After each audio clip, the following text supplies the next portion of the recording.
اعوذ باللہ من الشیطان اللعین الرجیم بسم اللہ الرحمن الرحیم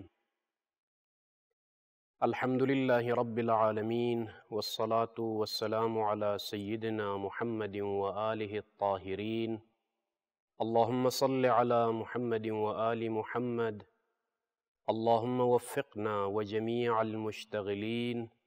بحق امیر المؤمنین علیہ الصلاة والسلام۔ برادران عزیز، یہ درس نمبر 16 ہے ہمارا، جو کہ سیرت معصومین علیہم السلام کے حوالے سے ہماری گفتگو جاری و ساری ہے۔ آج کے اس درس میں سیرت امام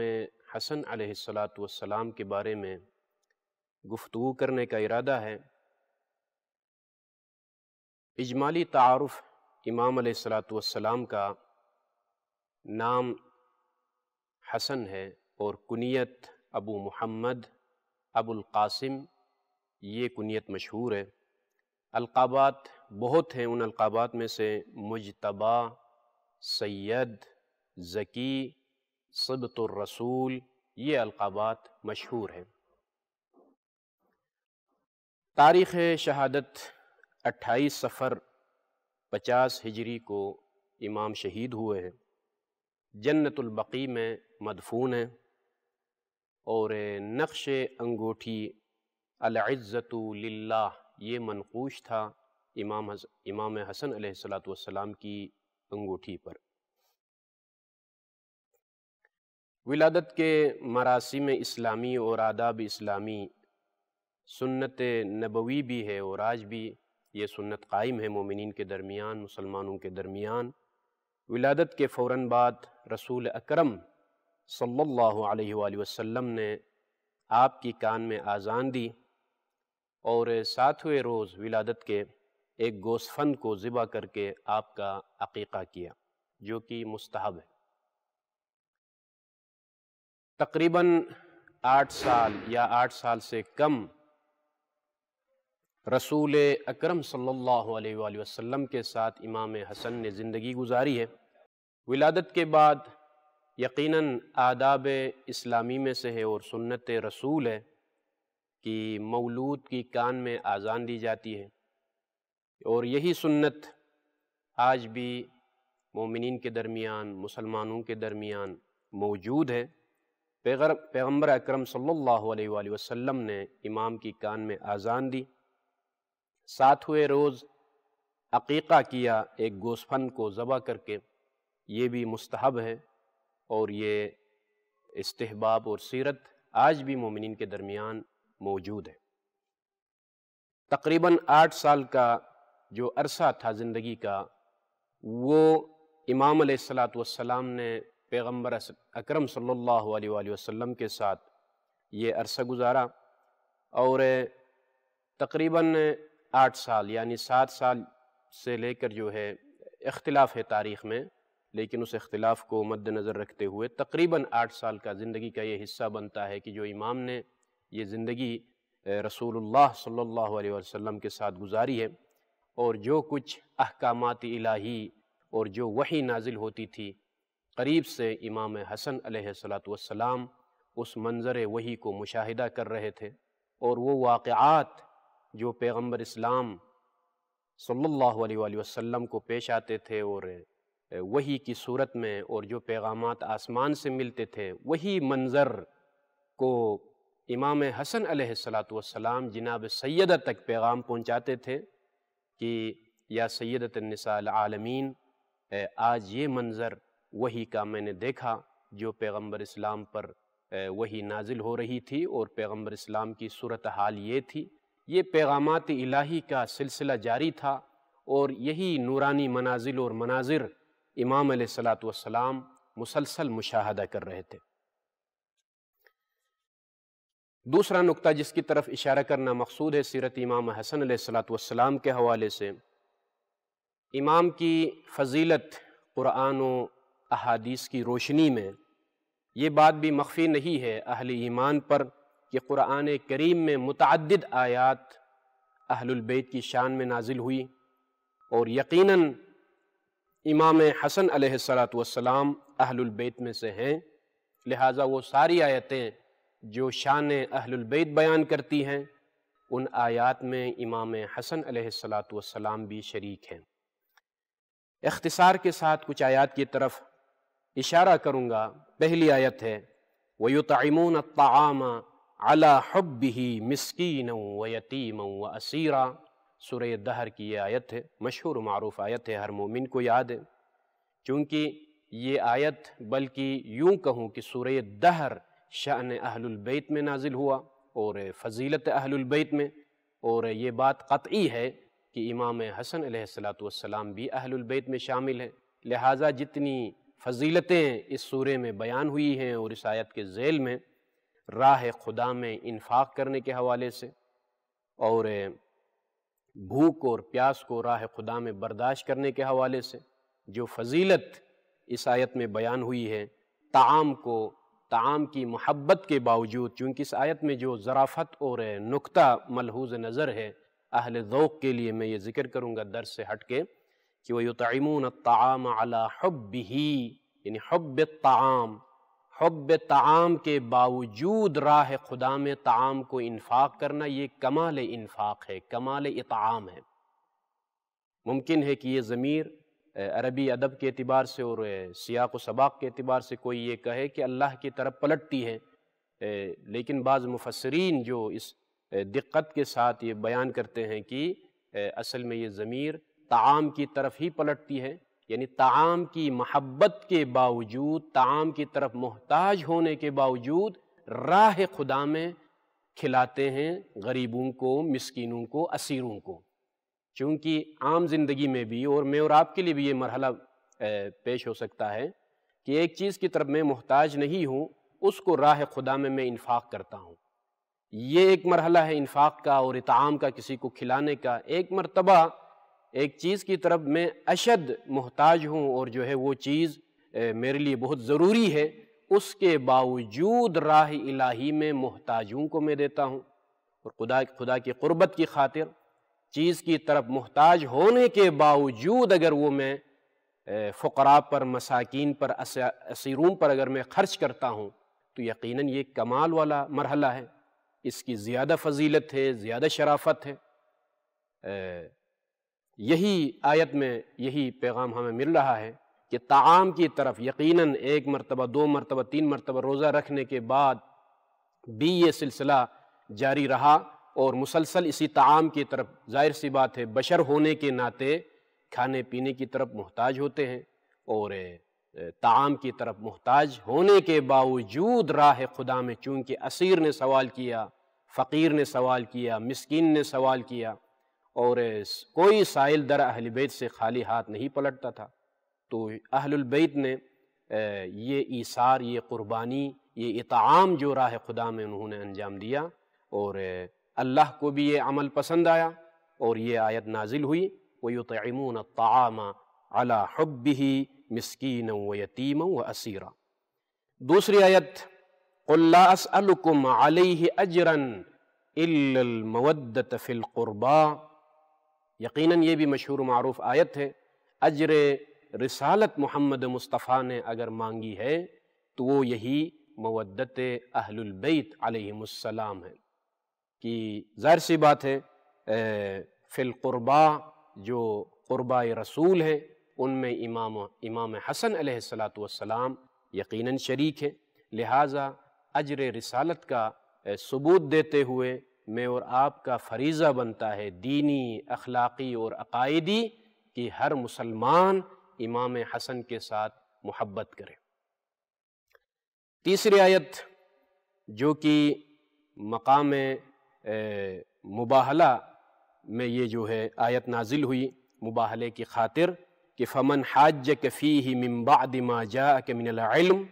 فقل تعالوا ندع ابناءنا وابناءکم ونساءنا ونساءکم وانفسنا وانفسکم ثم نبتہل۔ یہ آیہ مباہلہ کے نام سے مشہور ہے، اور ظاہر سی بات ہے کچھ تفصیلات ہیں اس آیت کے حوالے سے، لیکن اختصار کے ساتھ یہی عرض کروں گا کہ اہل نجران نے جو مباہلے کی دعوت دی، اور پیغمبر اسلام نے دعوت دی مباہلے کی، اور اہل نجران نے قبول کیا، اور وہی پس منظر اس آیت میں بیان ہو رہا ہے کہ پیغمبر اکرم نے یہ دعوت دی کہ فَقُلْ تَعَالَوْا نَدْعُ أَبْنَاءَنَا وَأَبْنَاءَكُمْ، ہم اپنے بیٹوں کو بلاتے ہیں، تم لوگ اپنے بیٹوں کو بلاؤ، ہم اپنی خواتین کو بلاتے ہیں، آپ لوگ اپنی خواتین کو، ہم اپنے نفوس کو، جو کہ نفس رسول علی بن ابی طالب تھے ساتھ ساتھ تھے۔ اور یہ پس منظر جو مباہلہ کے میدان میں جب جا رہے تھے پیغمبر اکرم صلی اللہ علیہ وآلہ وسلم اہل البیت کو لے کر، کہ امیر کائنات علی بن ابی طالب ساتھ ہیں، جو کہ انفس کا مصداق بن کر میدان میں جا رہا ہے، اور نساءنا میں جناب سیدہ سلام اللہ علیہا شریک ہیں، اور ابناءنا میں امام حسن و امام حسین علیہم السلام شریک ہیں۔ یہ مرحلہ جو میدان مباہلہ کا مرحلہ تھا، چونکہ طرفین کے درمیان اگر ادلہ اگر ایک دوسرے کی دلیل قبول نہ کرے تو آخری مرحلہ ہوتا ہے مباہلہ کا، جس میں اللہ کی طرف رجوع کیا جاتا ہے، اور اللہ کی طرف رجوع کرنے کے بعد انتظار کیا جاتا ہے کہ فیصلہ خدا کی طرف سے ہوگا۔ اور یہی ہے مباہلہ، جو اجمالی اس کا تعارف ہو سکتا ہے کہ میں ایک دلیل پیش کرتا ہوں اور سامنے والا ایک دلیل پیش کرتا ہے، لیکن نہ میں اس کی دلیل قبول کرتا ہوں نہ وہ میری دلیل قبول کرتا ہے۔ آخر نتیجے میں مباہلہ کا مرحلہ شروع ہوتا ہے کہ جس میں طرفین اللہ کی طرف رجوع کرتے ہیں، اور طرفین کے رجوع کرنے کے لیے چونکہ اس وقت اشد ضرورت تھی صادقین کی، اور امانت دار لوگوں کی، اور عصمت و طہارت لوگوں کی ضرورت تھی، لہٰذا پیغمبر اکرم صلی اللہ علیہ وآلہ وسلم نے میدان مباہلہ میں جناب سید سلام اللہ علیہ امیر المؤمنین علی بن ابی طالب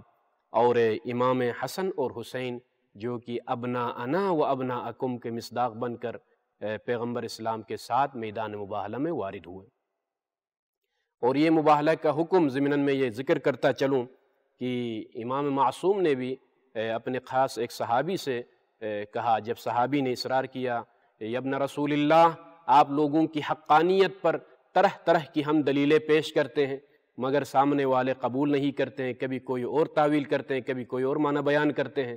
متعدد آیات کے ذریعے سے آپ لوگوں کی ولایت اور حقانیت کی اس بات کی ہم کوشش کرتے ہیں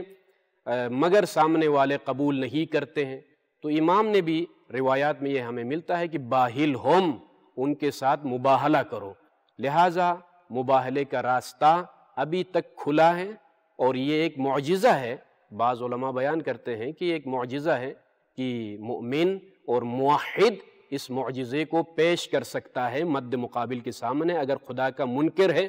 اور نبی کی صداقت اور رسالت کی اگر کوئی تصدیق نہیں کرتا ہے، تو ہر موحد انسان اگر اس کے پاس ایمان ہے اللہ پر اور قوی ایمان کا اگر مالک ہے، تو وہ مباہلے کو پیش کر سکتا ہے معجزے کے طور پر، اور مباہلے کی دعوت دے سکتا ہے۔ اسی طرح ہر مومن اور ولائی اور حقیقی شیعہ بھی مباہلہ کی دعوت دے سکتا ہے، اور یہ آج تک یہ راستہ کھلا ہے۔ من جملہ آیات میں سے مشہور ترین آیت آیہ تطہیر ہے کہ انما یرید اللہ لیذہب عنکم الرجس اہل البیت ویطہرکم تطہیرا۔ یہ آیت بھی مشہور و معروف آیات میں سے ہے کہ جس میں طہارت اہل البیت بیان ہو رہی ہے، اور بغیر شک اور شبہے کے اہل البیت میں امام حسن علیہ السلام بھی شریک ہے۔ یہ مختصر کچھ آیات کی طرف ہم نے اشارہ کیا۔ اب مقام حسن علیہ السلام احادیث کی روشنی میں آپ ملاحظہ کیجئے کہ پیغمبر اکرم صلی اللہ علیہ وآلہ وسلم فرماتے ہیں کہ الحسن والحسین سیدہ شبابی اہل الجنہ۔ کیا مقام ہے امام حسن کا! کبھی پیغمبر اکرم اپنے کندھوں پر سوار کرتے ہیں، کبھی جب نگاہ پڑتی ہے اور خطبہ دے رہے ہوتے ہیں پیغمبر اکرم مسجد میں، کہ امام حسن جب داخل ہوتے ہیں مسجد میں خطبے کو روکتے ہیں اور خود امام حسن کو اٹھاتے ہیں۔ یہ محبت ہے، اور نماز کے دوران پشت رسول پر امام حسن سوار ہوتے ہیں اور ان کی خاطر سجدے کو طول دیتے ہیں۔ یہی رویہ، یہی سلوک امام حسن کے ساتھ، امام حسین کے ساتھ امت کو عملی طور پر پیغام دیا کہ کیا مقام ہے حسن اور حسین کا۔ اصحاب پوچھتے تھے یا رسول اللہ آپ سجدے کو بہت طول دیتے ہیں، تو پیغمبر اکرم یہی فرمایا کرتے تھے کیونکہ جب تک حسن اپنی مرضی سے نیچے نہ آئے تب تک میں پسند نہیں کرتا ہوں کہ سجدے کو مختصر کر کے اس کو اتار دوں، وہ اپنی مرضی سے نیچے اتریں گے تب تک میں ذکر سجدے کو پڑھتا رہوں گا۔ یہ محبت ہے رسول کی امام حسن کے ساتھ۔ اور روایات میں، متعدد روایات میں اور متعدد احادیث میں مقام امام حسن کی طرف ہمیں اشارہ ملتا ہے۔ بہت ساری احادیث اس حوالے سے موجود ہیں، لیکن وقت کی چونکہ وقت بہت کم ہے، محدود ہے، لہٰذا میں آگے بڑھ رہا ہوں مسلسل۔ حسن میری امت پر خدا کی حجت ہے، پیغمبر اکرم نے یہ بھی فرمایا کہ حسن میری امت پر خدا کی حجت ہے، جو اس کی پیروی کرے گا وہ گویا رسول اللہ کی پیروی کرتا ہے،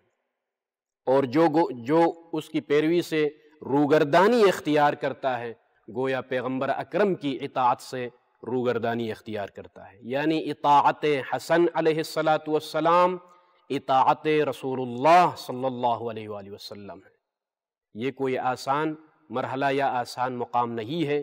کہ امام حسن کی اطاعت اللہ کی اطاعت ہے، یعنی بہت بڑا مقام ہے، اور چونکہ رسول اللہ کی اطاعت اللہ کی اطاعت ہے، لہٰذا امام حسن کی اطاعت جب رسول اللہ کی اطاعت ہے تو اطاعت رسول اطاعت اللہ ہے، تو گویا آپ اللہ کی اطاعت کرتے ہیں اگر امام حسن کی اطاعت کرتے ہیں۔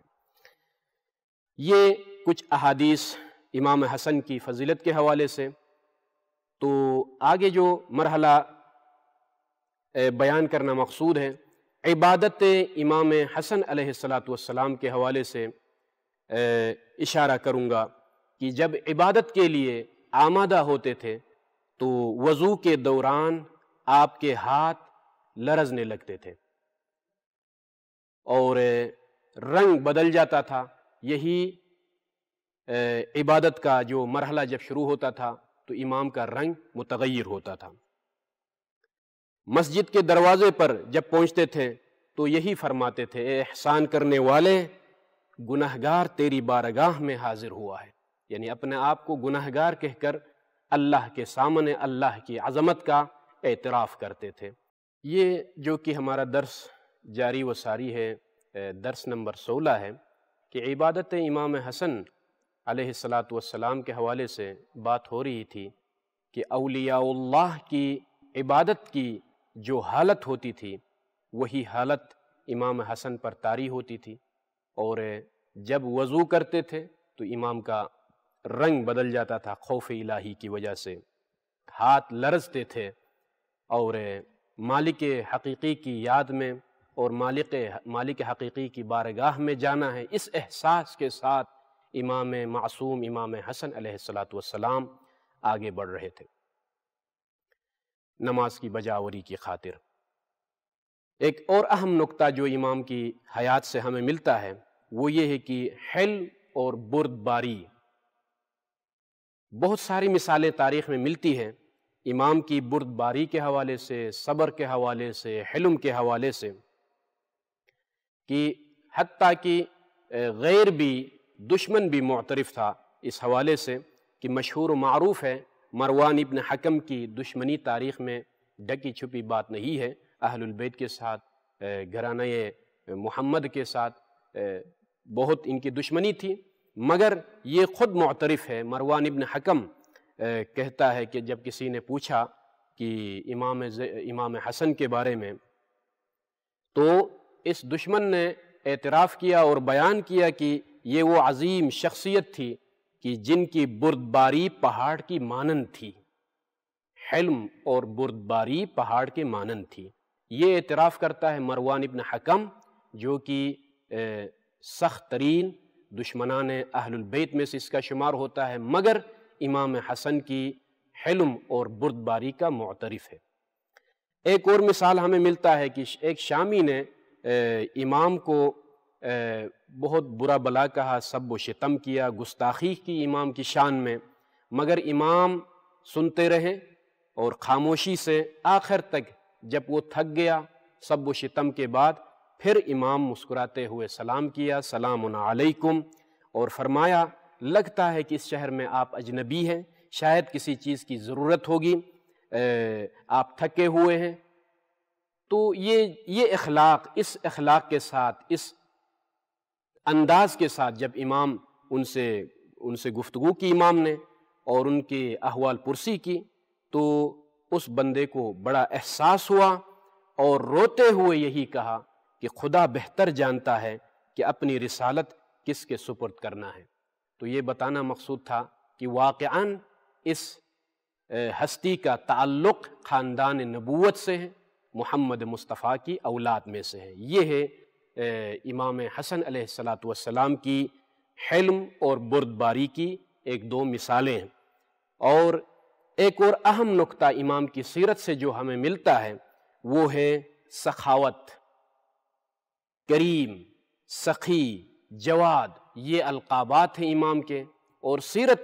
سیرت میں ہمیں یہ اہم نقطہ ہمیں ملتا ہے کہ 2 مرتبہ امام نے اپنی زندگی میں 2 مرتبہ پوری جائیداد اور دولت کو راہ خدا میں خرچ کیا۔ بہت سارے ہوتے ہیں دنیا میں خرچ کرنے والے، راہ خدا میں، راہ اہل البیت علیہم السلام میں خرچ کرنے والے بہت ہیں، مگر بہت شاید ائمہ اطہار علیہم السلام کی سیرت میں امام حسن علیہ السلام کے حوالے سے خصوصیت کے ساتھ ہمیں یہ نقطہ ملتا ہے کہ 2 مرتبہ راہ خدا میں پوری جائیداد اور دولت کو خرچ کیا، اور اسی لیے یہ لقب مشہور ہو گیا امام کے بارے میں کہ کریم اہل البیت علیہم السلام۔ اور آج بھی مومنین اور اہل دولت، جن کے پاس دولت ہوتی ہے، جن کے پاس سرمایہ ہوتا ہے، وہ بھی جب خرچ کرتے ہیں تو نسبت دیتے ہیں دسترخوان امام حسن کے عنوان سے، مومنین کے درمیان، محتاجین کے درمیان خرچ کرتے ہیں، چونکہ امام حسن کی سخاوت مثال بن گئی تا قیام قیامت مومنین کے لیے۔ ایک اور اہم نقطہ جو امام کی سیرت سے ہمیں ملتا ہے وہ ہے حاجت روائی۔ مومنین، محتاج، سائلین جو حاجت لے کر آتے تھے، امام کوشش کرتے تھے کہ فوراً ان کی حاجت روائی کے لیے آگے بڑھتے تھے، یہاں تک کہ اگر طواف میں مصروف ہیں تو طواف کو چھوڑ کر امام ان کی حاجت روائی کے لیے ساتھ چلتے تھے۔ یہ ہمیں روایات میں ملتا ہے۔ حتیٰ اگر اعتکاف میں بھی ہے تو شرائط اعتکاف کو ملحوظ نظر رکھتے ہوئے، شرائط طواف کو ملحوظ نظر رکھتے ہوئے امام علیہ السلام لوگوں کی حاجت روائی کی خاطر اور ان کی مشکلات کے حل کی خاطر امام آگے بڑھتے تھے، اور طواف کو ترک کر کے اور اعتکاف سے نکل کر امام حسن علیہ السلام ان کی حاجت روائی کے لیے فوراً قدم اٹھاتے تھے۔ اور یہ فرمایا کرتے تھے کہ جو کوئی شخص، چونکہ یہ حدیث مشہور تھی امام رسول اللہ سے، کہ فرمایا کرتے تھے کہ جو شخص کسی مومن بھائی کی ضروریات پوری کرے تو وہ اس شخص کی مانند ہوگا جو سالوں سال خدا کی عبادت کرتا ہے۔ چونکہ یہ احادیث نبوی علیہم السلام کو یاد کرتے تھے اور دہراتے تھے، اور یہی کہہ کر پیغام دیتے تھے کہ رسول اللہ نے یہ فرمایا ہے کہ مومن کی حاجت روائی کا کتنا ثواب ہے اور کتنا اجر ہے۔ اسی اجر کو مد نظر رکھتے ہوئے امام معصوم ہونے کے باوجود اگر کوئی سائل سوال کرتا تھا، کوئی حاجت لے کر آتا تھا، اگر امام اعتکاف میں یا حالت طواف میں ہوتے بھی تو طواف کو ترک کر کے اور اعتکاف کو ترک کر کے شرائط کو ملحوظ نظر رکھتے ہوئے حاجت روائی کے لیے آگے بڑھتے تھے۔ اور صفات بھی ہے امام کی، انشاءاللہ تعالی آنے والے درس میں ان کی طرف اشارہ کروں گا۔ وصلی اللہ علی محمد وآلہ الطاہرین۔